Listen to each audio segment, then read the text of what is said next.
大家好，又係我泰，今日嚟到澳門。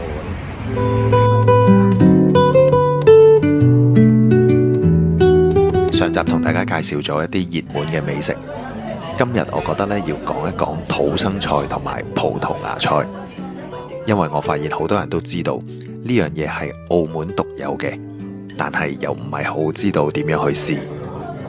首先入門級就係嗌小食先啦。由細到大咧都最中意呢個馬介休球，即係鬼佬鹹魚薯仔球。澳門同埋葡萄牙都係近海嘅，所以嗌一啲海鮮，例如呢個檸檬炒蜆啊、八爪魚沙律啊，就好好味。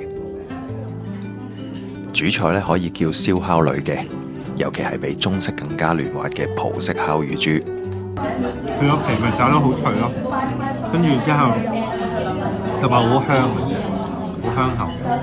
一般葡式燒烤都係用炭火燒，而且佢哋用好多香料，所以呢種風味呢，只係喺澳門可以食得到。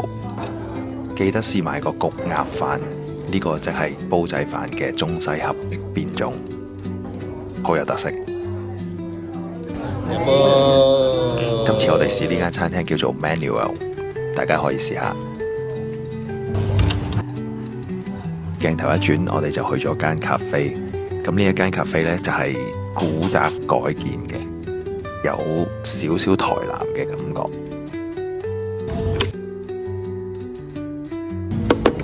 佢哋整體氣氛呢都好 chill，加上當日我哋點嘅咖啡都好有質素，所以都係值得推薦俾大家。講咗澳門咁耐，點解都仲未見到有葡撻？今次呢，我哋決定唔食葡撻啦。就試下呢一個葡撻雞蛋仔。哇，爆漿啦！爆漿啦！在這邊就係呢間澤賢記，佢真係做到雞蛋仔嗰種香脆，但係裏面每一粒又有葡撻嘅蛋香喺裏面，完全係一次滿足晒兩個願望。